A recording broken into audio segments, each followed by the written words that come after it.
Hello नमस्कार साथियों। आज के इस लेक्चर में हम सभी आर्टिकल 15 को डिकोड करेंगे। आर्टिकल 15 इंडियन कॉन्स्टिट्यूशन के पार्ट 3 यानी फंडामेंटल राइट, जैसे आप मौलिक अधिकार कहते हैं, उसके अंतर्गत आती है। आर्टिकल 15 इसलिए भी एग्जाम के लिए बहुत ज़्यादा इंपॉर्टेंट है क्योंकि हाल के दिनों में आर्टिकल 15 से काफ़ी न्यूज़ आई है ना। काफ़ी ज़्यादा करंट अफेयर्स में टॉपिक्स आपको देखने को मिला होगा। तो आज इस टॉपिक को हम लोग डिकोड करने वाले हैं। जो आर्टिकल 15 है, इसमें सीधे तौर पे ये कहा गया है प्यारे बच्चों कि जो भी डिस्क्रिमिनेशन है इंडियन सोसाइटी में, यानी भारत में जो भी डिस्क्रिमिनेशन है उसको समाप्त कर दिया जाएगा। अगर सीधे तौर पे कहूं तो जो आर्टिकल 12 में जिस स्टेट की डिफिनेशन की बात की गई है, उस स्टेट के द्वारा कोई भी डिस्क्रिमिनेशन किसी भी नागरिक के खिलाफ या नागरिक के लिए नहीं किया जाएगा, चाहे वो रिलीजन के बेस पे हो या रेस के बेस पे हो या कास्ट या सेक्स या फिर प्लेस ऑफ बर्थ। और अगर मैं रिलीजन कह रहा हूं तो धर्म, रेस मतलब आपकी जो बायोलॉजिकल जो आप कह सकते हैं कैटेगरी हो गई, है ना, कि आप कैसे दिख रहे हो, है ना, सिर्फ आपके लुक के आधार पर, या फिर आपका जो कास्ट है, आप कौन से लिंग से बिलोंग करते हैं, फीमेल है, मेल है, ट्रांसजेंडर है या एलजीबीटीक्यू कम्युनिटी से बिलोंग करते हैं, या फिर कहां पे आपका जन्म हुआ है, सिर्फ इस आधार पर आपके खिलाफ डिस्क्रिमिनेशन यानी आपके लिए डिस्क्रिमिनेशन नहीं किया जा सकता। अगर मैं एक लाइन में कहूं तो चाहे वो सरकार हो या फिर देश का कोई भी स्थान या कोई भी व्यक्ति, वो किसी भी दूसरे व्यक्ति को लेकर या किसी भी नागरिक को लेकर, सिटीजन को लेकर डिस्क्रिमिनेशन नहीं कर सकता। यानी इंडियन सोसाइटी से डिस्क्रिमिनेशन को खत्म करने की बात आर्टिकल 15 में की गई है। और इसमें यह भी कहा गया है कि जो सरकार है, जो गवर्नमेंट है, जो स्टेट है, अगर उसको लगता है कि वैसे लोग जो हमारे समाज में डिसएडवांटेज्ड ग्रुप्स के सेक्शन से आते हैं, यानी वैसे लोग जो वंचित हैं, जिन्हें कोई लाभ नहीं मिला, जो बहुत ही वीकर सेक्शन से, पिछड़े वर्ग से, कमजोर वर्ग से आते हैं, जिन्हें फॉर एग्जांपल अगर मान लो मैं पिछड़ा वर्ग कह रहा हूं, डिसएडवांटेज्ड ग्रुप कह रहा हूं, तो इसका मतलब SC, ST, OBC community, women, physically handicapped, इन सभी कैटेगरी के लोगों की बात की जा रही है। चिल्ड्रन को भी आप इसमें कह सकते हैं। ऐसे लोगों के लिए गवर्नमेंट या स्टेट स्पेशल प्रोविजंस बनाएगी ताकि जो ये पिछड़े वर्ग हैं या फिर इनके ऊपर जो पिछड़ेपन का जो धब्बा लगा है वो खत्म हो पाए और इनको समान अवसर यानी इक्वल अपॉर्चुनिटीज मिल पाए, जैसे मेन स्ट्रीम में जनरल लोगों को मिल रही है। यानी जिनके साथ डिस्क्रिमिनेशन नहीं हो रहा है उनको जो बेनिफिट मिला है, जो प्रिविलेज मिल रहा है, चूंकि डिस्क्रिमिनेशन नहीं हो रहा है तो प्रिविलेज है उनके पास, और जिन लोगों के साथ डिस्क्रिमिनेशन हो रहा है उनके खिलाफ डिस्क्रिमिनेशन को समाप्त करके उनको अपलिफ्ट किया जाए, उसके लिए सरकार कानून भी बना सकती है। ये बात आर्टिकल 15 में की गई है। तो आर्टिकल 15 सीधे तौर पे कहता है कि कोई डिस्क्रिमिनेशन नहीं होगा और जो पिछड़े वर्ग के जो लोग हैं, वीकर सेक्शन जो हैं, है ना, चाहे इकोनॉमिकली जो वीकर हैं या फिर सोशली जो वीकर हैं, इनके लिए सरकार पॉलिसीज बनाएगी, स्कीम्स लॉन्च करेगी ताकि ये लोग अपने आप को डेवलप करके जो समाज का, सोसाइटी का मेन स्ट्रीम है वहां पर आ पाए, ताकि सभी लोग इक्वल तरीके से रहें, कोई डिस्क्रिमिनेशन न रहे। इसी आर्टिकल 15 में प्यारे बच्चों 6 क्लॉजेज की बात की गई है। यानी आर्टिकल 15 में टोटल 6 क्लॉज है। और जब मैं ब्रैकेट में ऐसे करके लिखूं, है ना, आर्टिकल 15 हो गया, है ना, आर्टिकल 15, और ऐसे ब्रैकेट में क्लॉज, ऐसे अगर मैं 1 लिखूं तो समझ जाना इसको क्लॉज कहा जाता है। उसी प्रकार आर्टिकल 15 का क्लॉज 2 भी है, आर्टिकल 15 का, है ना, क्लॉज 3 भी है, ठीक है ना। इसके बाद आर्टिकल 15 का क्लॉज 4 भी है, आर्टिकल 15 का क्लॉज 5 भी है, और आर्टिकल 15 का क्लॉज 6 है। So there are 6 clauses in the article 15, यानी अनुच्छेद 15 में टोटल 6 क्लॉजेज हैं, ये याद रखेंगे। अब ये जो हमारा पहला क्लॉज है ना, पहले क्लॉज में क्या चीज की बात की गई? फर्स्ट क्लॉज में, यानी आर्टिकल 15 के क्लॉज 1 में इसमें कहा गया the state can not discriminate any citizen. क्या कहा गया? द स्टेट, है ना, द स्टेट, है ना, कैन नॉट डिस्क्रिमिनेट, है ना, डिस्क्रिमिनेट एनी सिटीजन। ध्यान से सुनेंगे मेरी बात को, एनी सिटीजन, है ना।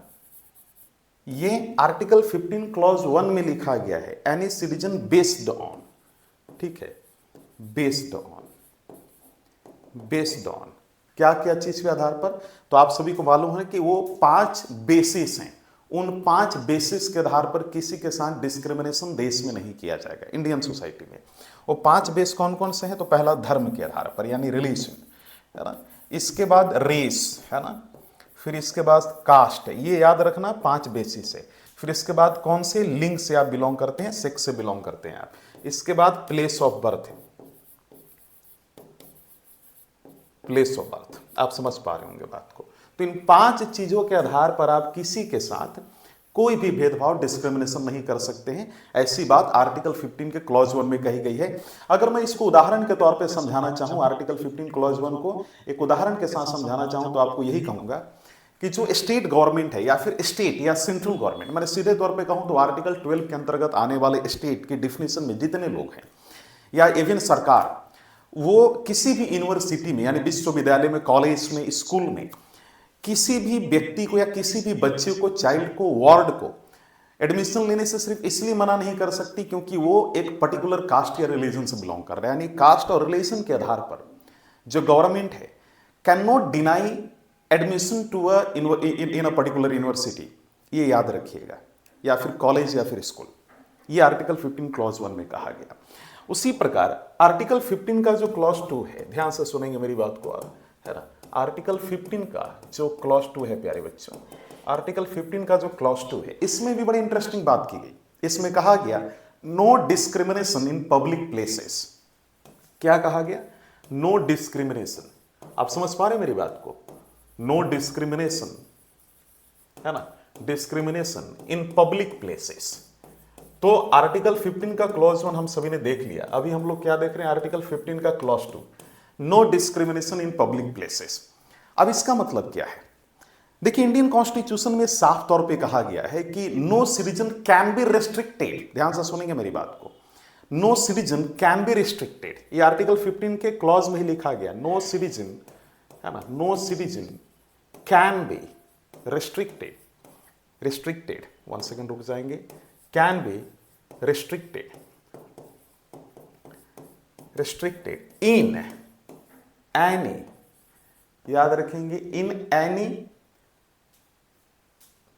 public places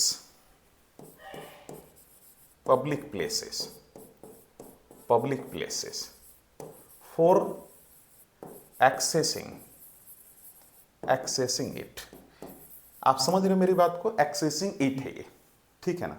यानी जो भी सार्वजनिक जगह है, पब्लिक प्लेसेस है, फॉर एग्जांपल दुकान हो गया, शॉप्स या होटल्स हो गया, है ना, जहां पे आदमी ठहरने जाता है, स्टे करने जाता है जब आप टूर पे जाते हो, या पब्लिक रेस्टोरेंट्स हो गया, या फिर कुआं या टैंक्स, यानी वेल एंड टैंक्स कह लो, या रिवर्स कह लो, रोड्स कह लो, या कोई भी पब्लिक इंटरटेनमेंट का जो प्लेस है, या कोई भी ETC आप मान लो, वहां पर किसी भी व्यक्ति के साथ, किसी भी सिटीजन के साथ कोई भी व्यक्ति या कोई भी इंस्टीट्यूशन या ऑर्गेनाइजेशन डिस्क्रिमिनेशन नहीं कर सकता पब्लिक प्लेस पे, और न किसी की डिग्निटी को वहां पर डिग्रेड किया जाएगा किसी पर्टिकुलर इंस्टीट्यूशन और प्लेस के द्वारा, पर्सन के द्वारा, है ना। मतलब डिस्क्रिमिनेशन सीधे तौर पे पब्लिक प्लेस पे नहीं किया जाएगा। फॉर एग्जांपल, एक रेस्टोरेंट में एक जो खाना सर्व करने वाला जो व्यक्ति होता है, या फिर आप यूं कह लीजिए कि restaurant can not refuse to serve food to a person based on caste और रिलीजन, कि नहीं भाई तुम तो इस जाति से बिलोंग करते हो, इस धर्म से बिलोंग करते हो, इसलिए तुम इस होटल में नहीं खा सकते।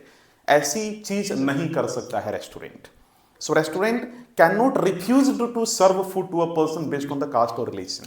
ये याद रखेंगे आप। धर्म और जाति के आधार पर किसी व्यक्ति को खाना देने से, सर्व करने से मना नहीं कर सकता रेस्टोरेंट। ये याद रखेंगे आप। ये आर्टिकल 15 क्लॉज 2 में कहा गया। तो आर्टिकल 15 क्लॉज 2 में क्या कहा गया कि no discrimination in the public places. अगला जो हमारा है कि आर्टिकल 15 क्लॉज 3, इसमें एक बड़ी अच्छी बात कही गई, लेकिन मैं आर्टिकल 15 क्लॉज 3 को समझाने से पहले कुछ कहना चाहता हूं। आर्टिकल 15 क्लॉज 1 क्लॉज 2 में तो ये बोला गया कि भाई डिस्क्रिमिनेशन नहीं होगा। मैंने आप सभी को समझा दिया अभी, लेकिन आप सभी को मालूम है, मैं जब लेक्चर पॉलिटी पढ़ाना मैंने शुरू किया तो उस दौरान मैंने एक बड़ी अच्छी बात कही थी। जब मैं फंडामेंटल राइट्स टॉपिक को पढ़ा रहा था शुरू से, इनिशियल से, तो मैंने कहा था कि the polity is full of exception, यानी पॉलिटी के हर एक आर्टिकल में एक अपना एक्सेप्शन है। एक्सेप्शन मतलब अपवाद, है ना। अब ये जो एक्सेप्शन है, आर्टिकल 15 में भी कुछ एक्सेप्शंस की बात की गई है ना, तो उनके बारे में डिस्कशन कर लेते हैं। तो कुछ एक्सेप्शंस हैं आर्टिकल 15 के, और आप जानकर हैरान हो जाएंगे कि इन एक्सेप्शंस में, मैंने जैसा कि कहा आप सभी को कि टोटल 6 क्लॉजेज हैं आर्टिकल 15 में। उनमें से article 15 clause 3, article 15 clause 4, article 15 clause 5, article 15 clause 6, ये एक्सेप्शंस के अंतर्गत आती हैं आर्टिकल 15 के। आप समझ लीजिए इस बात को। तो जो हमारा आर्टिकल 15 है, ध्यान से सुनेंगे, आर्टिकल 15 का जो क्लॉज 3 है इसमें बड़ी अच्छी बात कही गई। क्या कहा गया? आर्टिकल 15 क्लॉज 3 में कहा गया कि जो वीमेन एंड चिल्ड्रेन है, गवर्नमेंट ऑफ इंडिया इनको डिसएडवांटेज्ड ग्रुप के लोग मानते हैं, यानी गवर्नमेंट ऑफ इंडिया मानती है कि women and children are the part of the disadvantaged group, यानी जो वंचित वर्ग है, जिसको समाज में कोई लाभ नहीं मिला, बहुत पिछड़ा वर्ग है, उस कैटेगरी में वुमेन एंड चिल्ड्रेन को भी काउंट करती है और उसके लिए government of India special provision बना सकती है। कुल मिला जुलाकर कहूं तो आर्टिकल 12 के अंतर्गत आने वाला स्टेट उनके लिए कानून बना सकता है, उनके बेहतरी के लिए, उनके अपलिफ्टमेंट के लिए स्पेशल प्रोविजंस ला सकता है, ताकि वुमेन चिल्ड्रन इस लेवल पे पहुंच जाए कि उनके लिए कोई डिस्क्रिमिनेशन ना हो। और ध्यान से मेरी बात को सुनेंगे, यहाँ पे एक्सेप्शन में मैं डिस्कशन कर रहा हूँ। इसके एक्सेप्शन में डिस्कशन, बात को आगे बढ़ाने से पहले एक बात मैं कहना चाहता हूँ। आर्टिकल 15 ने क्या कहा कि भाई किसी भी व्यक्ति के साथ या किसी व्यक्ति को या किसी भी सिटीजन को देश में डिस्क्रिमिनेट नहीं किया जाएगा, यानी डिस्क्रिमिनेशन को पूरी तरीके से खत्म किया जाएगा। लेकिन कुछ ऐसे एक्सेप्शंस हैं जहां पर आपको लगेगा कि सर यहाँ पे भी तो डिस्क्रिमिनेशन हो रहा है। जैसे आपने अभी बोला कि वुमेन एंड चिल्ड्रेन को लिए government of India special provision बनाएगी, तो सर यहाँ पे भी तो डिस्क्रिमिनेशन हो रहा है। तो लेकिन मैं यहाँ पे एक चीज बात कहना चाहता हूँ, ये डिस्क्रिमिनेशन एक्सेप्शन है, और एक्सेप्शन इसलिए चूंकि वुमेन एंड चिल्ड्रेन ये पिछड़े वर्ग के लोग आते हैं, यानी पिछड़े वर्ग में, यानी डिसएडवांटेज्ड ग्रुप में इनको काउंट किया गया है, एससी एसटी ओबीसी को भी, ईडब्ल्यूएस वालों को भी। ये सब मैं समझाऊंगा, इनको डिसएडवांटेज्ड ग्रुप के रूप में काउंट किया गया है। और मैंने शुरू में ही कहा था आर्टिकल 15 को समझाते वक्त, जो मैं मेन प्रोविजन आर्टिकल 15 का बता रहा था कि डिस्क्रिमिनेशन खत्म किया जाएगा और डिसएडवांटेज्ड ग्रुप के लोगों को अपलिफ्ट किया जाएगा। आर्टिकल 15 क्लॉज 3 में वीमेन एंड चिल्ड्रन के अपलिफ्टमेंट के लिए स्टेट स्पेशल प्रोविजन ला सकती है। अब आपको लगेगा कि सर ये वीमेन चिल्ड्रन के लिए ही क्यों, पुरुषों के लिए क्यों नहीं, मेल के लिए क्यों नहीं, है ना? ये वीमेन चिल्ड्रन के लिए ही क्यों स्पेशल प्रोविजन गवर्नमेंट या स्टेट ला रही है, ताकि इनको अपलिफ्ट किया जाए। यानी यहाँ पे सर पुरुषों के साथ तो डिस्क्रिमिनेशन किया जा रहा है मेल के साथ। तो मैं फिर से कहना चाहता हूँ, मेल को यहाँ पर वुमेन एंड चिल्ड्रन के कंपैरिजन में डिसएडवांटेज्ड ग्रुप्स के लिस्ट में नहीं डाला गया है, ये आप क्लियर कर लीजिए। यहाँ पे ये डिस्क्रिमिनेशन अलाउड है, ठीक है, क्योंकि इनके लिए, इनके अपलिफ्टमेंट के लिए कानून बनाया जा रहा है, स्पेशल प्रोविजन लाया जा रहा है। तो ये एक्सेप्शन में है, यहाँ पे डिस्क्रिमिनेशन चलेगा, इसलिए तो इसको एक्सेप्शन की कैटेगरी में डाला गया। तो इसमें कहा गया कि द स्टेट अगर मैं कह रहा हूं तो इसका मतलब आर्टिकल 12 के स्टेट की बात हो रही है, can make a special laws, can make a special laws, ठीक है, can make a special laws for women, special laws for women and children. Are you getting the point? Children, right? Women and children, to ensure their welfare and safety, to ensure their, है ना, ensure their welfare, ठीक है, welfare and safety, है ना, बच्चों को, महिलाओं की सुरक्षा और उनके कल्याण के लिए स्टेट कानून बना सकता है। फॉर एग्जाम्पल आर्टिकल 15 क्लॉज 3 का कुछ उदाहरण आपको मैं देना चाहता हूं। फॉर एग्जाम्पल मान लीजिए आपने देखा होगा वुमेन के लिए मैटरनिटी बेनिफिट्स की कई स्कीम्स आपको या पॉलिसीज दिखेंगी कि महिला जब प्रेग्नेंट कोई वुमेन होती हैं तो उनको ऑफिस से कुछ दिनों के लिए छुट्टी दी जाती है, नौकरी से निकाला नहीं जाता, छुट्टी दी जाती है ना, लीव पे दिया जाता है, और उस लीव पर भी पेमेंट, सैलरी मिलती है कि ठीक है भाई आप 8-9 महीना घर पे रहिए, 10 महीना जो भी है, और उसकी आपको सैलरी भी मिलेगी क्योंकि आप अभी प्रेगनेंसी में हैं, यानी प्रेग्नेंट हैं आप। मैटरनिटी बेनिफिट के तहत आपको लाभ दिया जा सकता है कंपनी के द्वारा, ऐसा गवर्नमेंट का कानून है कि ऐसी कंपनीज जिनके यहाँ पर प्रेग्नेंट वीमेन हैं या फिर लैक्टेटिंग मदर्स हैं, उनको जो है जो कंपनी है कुछ मैटरनिटी बेनिफिट्स देगा, जो मैं कह रहा हूँ, यानी गवर्नमेंट ऑफ इंडिया कह रही है, तो गवर्नमेंट ऑफ इंडिया की बात मानकर कंपनीज देती हैं। तो ये महिलाओं को मिल रहा है कि नहीं, स्पेशल प्रोविजन महिलाओं के लिए है कि नहीं। अब जो लड़कियां हैं, जो गर्ल्स स्टूडेंट्स हैं, उनके लिए जो गवर्नमेंट ऑफ इंडिया है या फिर स्टेट गवर्नमेंट से आप देखेंगे कि special hostel facilities, scholarship facilities लाती है कि नहीं स्टेट गवर्नमेंट या सेंट्रल गवर्नमेंट। उदाहरण देता हूं मैं आपको, बिहार में अगर आप देखें तो आप ये पाएंगे कि यूपीएससी की प्रीलिम्स निकालने के बाद लड़कियों को 1 लाख रुपया, बीपीएससी प्रीलिम्स निकालने के बाद 50,000 रुपया, ये सब मिलता है कि नहीं। साइकिल का व्यवस्था मिला कि नहीं लड़कियों को बिहार में। तो कई ऐसे उदाहरण उपलब्ध हैं जहां पर आप देखेंगे कि आर्टिकल 15 क्लॉज 3 का पालन करके चाहे government of India state government हो यानी या फिर आर्टिकल 12 के अंतर्गत आने वाले स्टेट के डिफिनेशन के अंतर्गत आने वाले लोग हैं, वो इस प्रकार का कानून बनाते हैं। आर्टिकल 15 क्लॉज 3 में ये एक्सेप्शन के रूप में दिया गया है।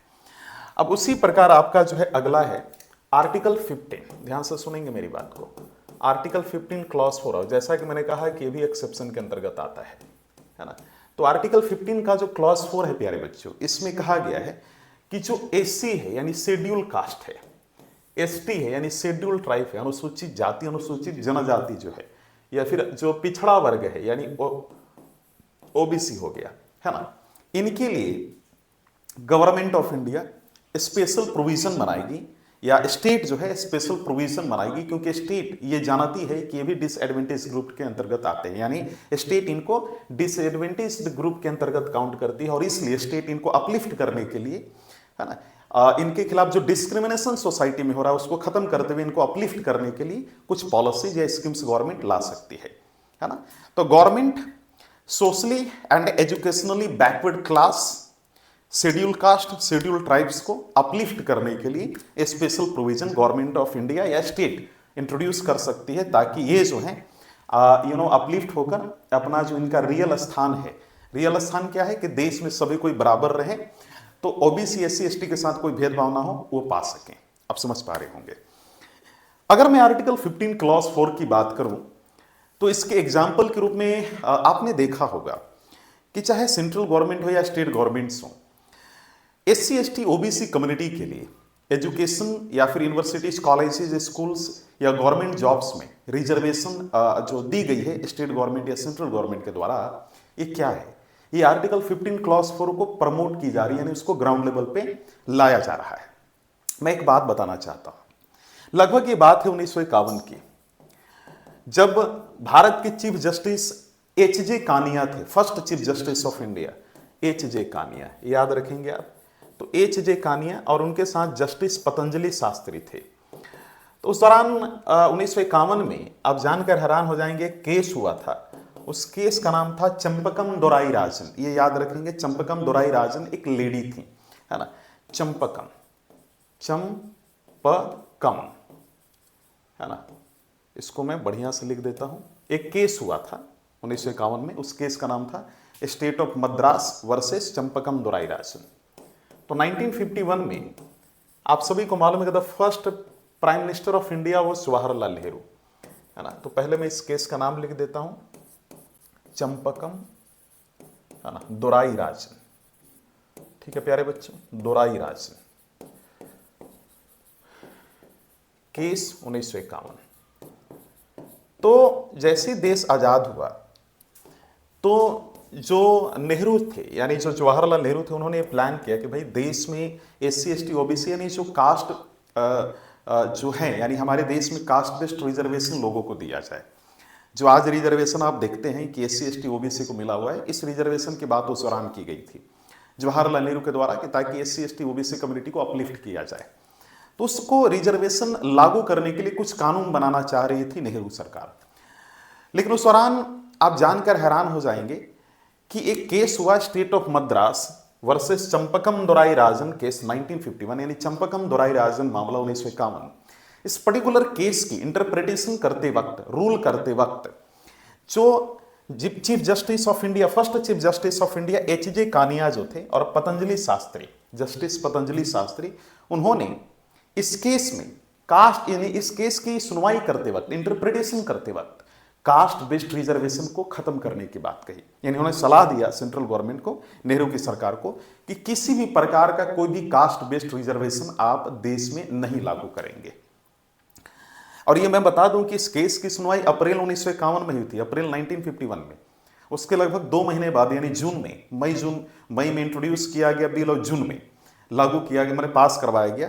तो मई जून में नेहरू की सरकार ने पहली बार ये कोशिश किया कि नहीं ठीक है, कास्ट बेस्ड रिजर्वेशन नहीं दे सकते हैं, सुप्रीम कोर्ट ने उसको कैंसिल कर दिया, रिजेक्ट कर दिया है।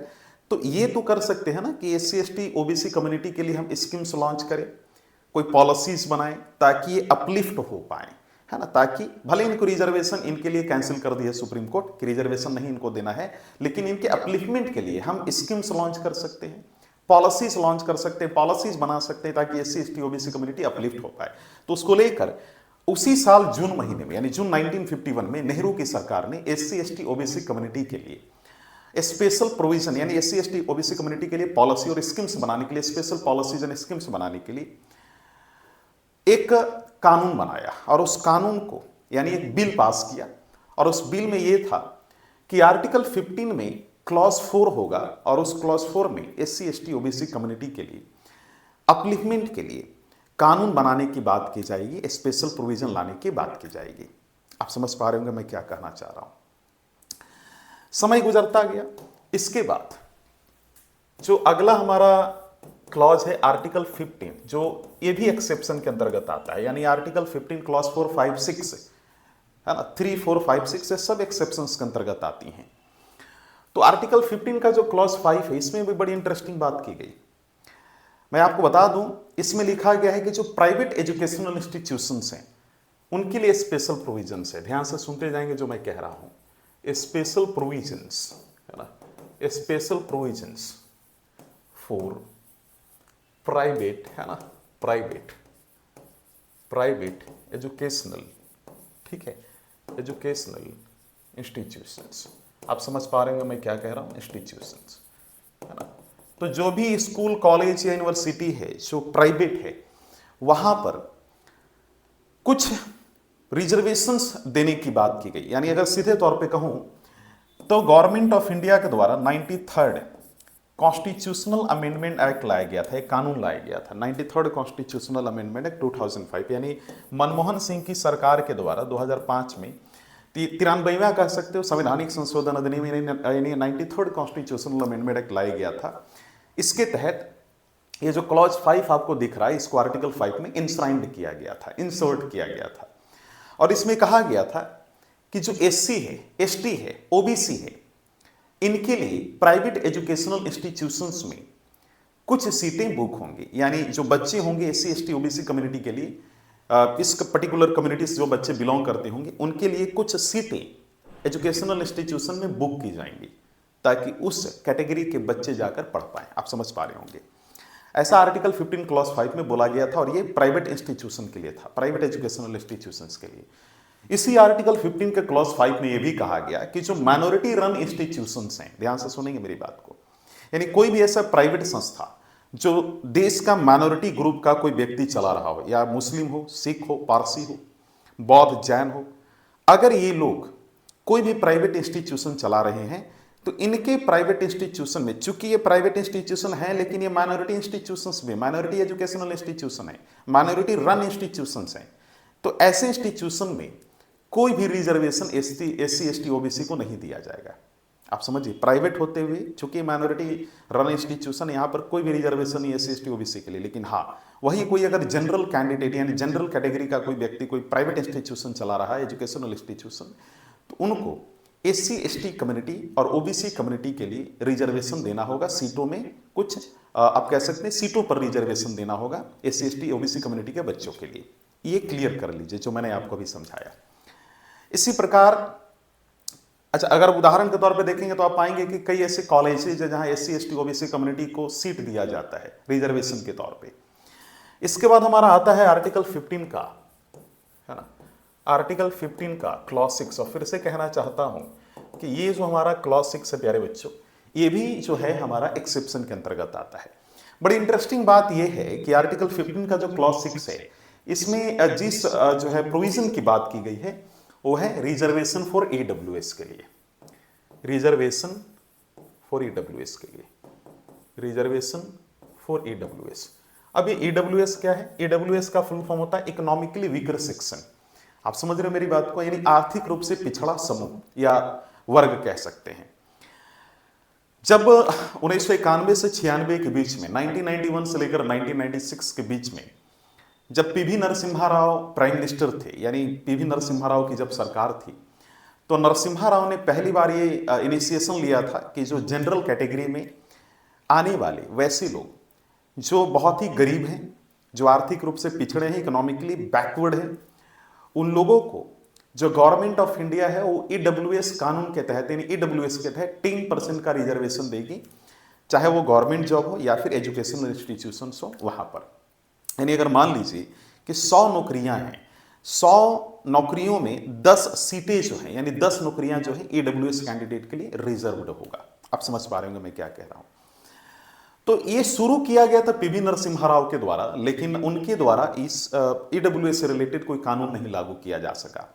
समय गुजरता गया एंड 2014 में प्राइम मिनिस्टर श्री नरेंद्र मोदी उन्होंने जब उनकी जब कार्यकाल शुरू हुई 2014 में, पहला प्राइम मिनिस्टर के तौर पे जब कार्यकाल शुरू हुआ, टेनियर स्टार्ट हुआ, और फिर इसके बाद जब 2019 आते आते प्राइम मिनिस्टर श्री नरेंद्र मोदी ने उन्होंने 103rd कॉन्स्टिट्यूशनल अमेंडमेंट एक्ट, ध्यान से सुनेंगे मेरी बात को, 103rd कॉन्स्टिट्यूशनल अमेंडमेंट एक्ट 2019 में पार्लियामेंट से पास किया। और पार्लियामेंट से इसको पास करने के बाद इसमें ये उन्होंने बताया कि जो ईडब्ल्यूएस कैटेगरी के जो लोग हैं, जो जनरल कैटेगरी में आते हैं, जो ईडब्ल्यूएस वाले जो हैं, उनको 10% का रिजर्वेशन गवर्नमेंट जॉब और एजुकेशनल इंस्टीट्यूशंस में दिया जाएगा। आप समझ रहे होंगे। और एजुकेशनल इंस्टीट्यूशन में जो 10% का जो रिजर्वेशन मिल रहा है वो private educational institution, government educational institutions की बात हो रही है, लेकिन यहां पर माइनॉरिटी एजुकेशनल इंस्टीट्यूशंस में नहीं दिया जाएगा। तो आपने एक चीज गौर किया होगा कि जब मैं माइनॉरिटी, आपने चाहे एससी एसटी ओबीसी हो या ईडब्ल्यूएस हो, आपने गौर किया होगा कि जब भी बात माइनॉरिटी रन इंस्टीट्यूशन की आ रही है, एजुकेशनल इंस्टीट्यूशन की, वहां पर एससी एसटी ओबीसी या ईडब्ल्यूएस को रिजर्वेशन नहीं मिल रहा है। इससे आपको यह समझना है कि माइनॉरिटी रन जो भी इंस्टीट्यूशन होगा वहां पर किसी को रिजर्वेशन नहीं मिलेगा, क्योंकि वो माइनॉरिटी रन इंस्टीट्यूशन है। लेकिन वही अगर कोई जनरल कैटेगरी का कोई व्यक्ति या इंडिविजुअल अगर कोई प्राइवेट इंस्टीट्यूशन चला रहा है तो वहां पर सबको रिजर्वेशन दिया जाएगा, ये याद रखना है। तो आपको ये समझ में आ गया। और आप जानकर हैरान हो जाएंगे कि आज कई यूनिवर्सिटीज में या गवर्नमेंट जो है ईडब्ल्यूएस का जो बेनिफिट है ईडब्ल्यूएस में आने वाले लोगों को दे रही है। आज जनरल कैटेगरी का जो स्टूडेंट है, अगर वो पुअर फैमिली से बिलोंग करता है, तो आप ये पाएंगे कि किसी भी यूनिवर्सिटी में उसको ईडब्ल्यूएस रिजर्वेशन के तहत 10% के आरक्षण का, रिजर्वेशन का लाभ मिल रहा है। अब आपको इस समझ में आ गया होगा। तो आज की जो लेक्चर है इसमें हम लोगों ने टोटल 6 क्लॉजेस की बात की जो आर्टिकल 15 के हैं। अब एक बड़ी मजे की बात यहां पर मैं बता रहा हूं, जो आर्टिकल 15 है उसमें कई आर्टिकल 15 से रिलेटेड सुप्रीम कोर्ट में केसेस हुई है ना। तो कई लैंडमार्क जो है सुप्रीम कोर्ट केसेस हुई है ना, एससी केसेस। अच्छा, एससी को एपेक्स कोर्ट भी कहा जाता है ना, ये भी याद रखिएगा। पहला जो केस हुआ, जैसा कि मैंने आप सभी को बोला, state of Madras versus Champakam Dorairajan, और इस पर्टिकुलर केस में क्या रूलिंग आया था, जजमेंट आया था, ये मैंने आप सभी को बता दिया है ना, वर्सेस चंपकम दोराई राजन केस 1951।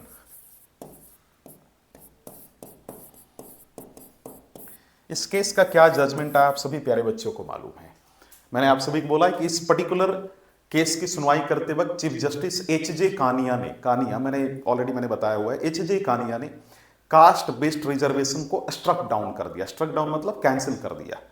और फर्स्ट अमेंडमेंट एक 1951 उसके बाद लाया गया नेहरू की सरकार के द्वारा। और आप सभी को मालूम है कि क्या किया गया था, special provision SC ST OBC community के लिए बनाई जाएगी गवर्नमेंट ऑफ इंडिया के द्वारा, स्टेट के द्वारा। ऐसी एक क्लॉज जो है मैंने आप सभी को समझाया है, वो आर्टिकल 15 में इंसर्ट किया गया। समय गुजरने के साथ एक और केस जो हुआ है जो आर्टिकल 15 से रिलेटेड माना जाता है, वो है इंदिरा साहनी केस। अगर आप सभी को मालूम हो, इंदिरा साहनी केस पीवी नरसिम्हा राव की सरकार के दौरान ये लाया गया था। साहनी केस है ना, या इंदिरा साहनी भी इसको कहा जाता है, केस 1992। प्यारे बच्चों, इस केस की जो सुनवाई कर रहे थे उस दौरान कई जजेस थे है ना, जैसे बीपी जगजीवन रेड्डी, लेकिन इस दौरान जो चीफ जस्टिस थे एम.एच. कानिया, 1992 केस की सुनवाई के दौरान एम.एच. कानिया ने कहा कि जो ओबीसी कैटेगरी के जो लोग हैं उनको 27% का रिजर्वेशन मिलेगा। आप समझ पा रहे हैं मेरी बात को, 27% का उनको रिजर्वेशन मिलेगा। कितने प्रतिशत का रिजर्वेशन मिलेगा? 27% का रिजर्वेशन मिलेगा, चाहे एजुकेशनल इंस्टीट्यूशन हो या गवर्नमेंट जॉब्स हो। उसमें अगर 100 सीटें हैं तो 27 सीटें ओबीसी कैंडिडेट के लिए बुक रहेंगी, ओबीसी के कैटेगरी से बिलोंग करने वाले लोगों के लिए रिजर्व्ड रहेगी। तो ओबीसी को जो है 27% आरक्षण देने की बात इंदिरा साहनी केस में की गई और यह भी कहा गया इंदिरा साहनी केस की सुनवाई के दौरान एमएच कानिया ने यह भी कहा कि चाहे कोई भी गवर्नमेंट हो, ये याद रखे कि 50% से ज्यादा रिजर्वेशन नहीं देना होगा किसी भी सरकार को। यानी 50% का कैप जो है टोटल रिजर्वेशन का, यानी 50% कैप ऑफ टोटल रिजर्वेशन की पॉलिसी को जो है लागू करने की बात की गई इस पर्टिकुलर केस की सुनवाई के दौरान, और यह आदेश सभी स्टेट या फिर सेंट्रल गवर्नमेंट को दिया गया, सभी स्टेट गवर्नमेंट और सेंट्रल गवर्नमेंट को दिया गया। तो इंदिरा साहनी केस 1992 में याद रखिएगा 27% आरक्षण देने की बात की गई ओबीसी को, और 50% से ज्यादा आरक्षण कोई भी स्टेट गवर्नमेंट या फिर सेंट्रल गवर्नमेंट नहीं दे सकती है ओबीसी कैटेगरी को या फिर किसी भी कैटेगरी के लोगों को। अगर आरक्षण देना है सेंट्रल गवर्नमेंट का स्टेट गवर्नमेंट को तो ये ध्यान रखना होगा कि 50% के लिमिटेशन से ऊपर नहीं जाना है, इसके नीचे ही देना है। अभी हाल ही में आप सभी ने देखा होगा कि बिहार गवर्नमेंट ने 50% से ऊपर जाकर रिजर्वेशन दिया था, जिसको पटना हाई कोर्ट ने स्ट्रक डाउन कर दिया, कैंसिल कर दिया कि नहीं चलेगा ऐसा। आप समझ पा रहे होंगे मेरी बात को। तो ये दो केसेस जो हैं फेमस केसेस मानी जाती हैं, इतना क्लियर हो गया होगा आपको। तीसरा जो आपका लैंडमार्क सुप्रीम कोर्ट केस है वो है जनहित अभियान। याद रखेंगे आप सभी, जनहित अभियान है ना, अभियान वर्सेस यूनियन ऑफ इंडिया, यानी जनहित अभियान बनाम भारत सरकार मामला है ना। ये बहुत इंपॉर्टेंट केस है, 2022 में हुआ था, यूनियन ऑफ इंडिया केस 2022। यार बच्चों, इस केस की सुनवाई के दौरान माननीय सर्वोच्च न्यायालय ने यानी ऑनरेबल सुप्रीम कोर्ट ने एक बड़ी अच्छी बात कही। सुप्रीम कोर्ट ने कहा कि ईडब्ल्यूएस को जो रिजर्वेशन मिल रहा है दिस इज कॉन्स्टिट्यूशनल, यानी ईडब्ल्यूएस रिजर्वेशन जो 2019 में दिया गया गवर्नमेंट ऑफ इंडिया के द्वारा, दिस इज कॉन्स्टिट्यूशनल, यानी ईडब्ल्यूएस रिजर्वेशन इज कॉन्स्टिट्यूशनल। ऐसा स्टेटमेंट इस पर्टिकुलर केस की रूलिंग करते वक्त ऑनरेबल सुप्रीम कोर्ट ने दिया, यानी कॉन्स्टिट्यूशनल है, याद रखिएगा। तो इस प्रकार हमने आर्टिकल 15 को आज डिकोड किया, हमने इसको समाप्त किया। मैं ओबीसी जो कैटेगरी के जो कैंडिडेट है, ओबीसी के जो लोग हैं, ओबीसी के जो हमारी सोसाइटी में जो जनता है, पीपल हैं, ओबीसी कैटेगरी जो बिलोंग करते हैं, इनको जो 27% का जो रिजर्वेशन मिला है, इसके पीछे एक लंबी कहानी है। उस पर्टिकुलर कहानी के बारे में भी मैं डिस्कशन करूंगा। बेसिकली आप सभी ने अगर सुना होगा बिंदेश्वरी प्रसाद मंडल, बीपी मंडल, उनकी रिकमेंडेशन थी कि ओबीसी कैटेगरी को लगभग इतना रिजर्वेशन मिलना चाहिए, और उसी के आधार पे सारा मामला हुआ था, जिसमें इंदिरा साहनी केस में 27% ओबीसी को रिजर्वेशन मिला। तो बीपी मंडल कमीशन का क्या रिकमेंडेशन था और ओबीसी रिजर्वेशन की क्या कहानी है, इस पर एक मैं अलग लेक्चर रिकॉर्ड करूंगा। आज के लिए इतना ही। कल की जो लेक्चर होगी इसमें हम लोग आर्टिकल 16 को डिकोड करेंगे। धन्यवाद। आप सभी इस वीडियो को अगर मान लीजिए आपको पसंद आया हो तो जरूर लाइक करें, शेयर करें, सब्सक्राइब करें हमारे चैनल को। धन्यवाद।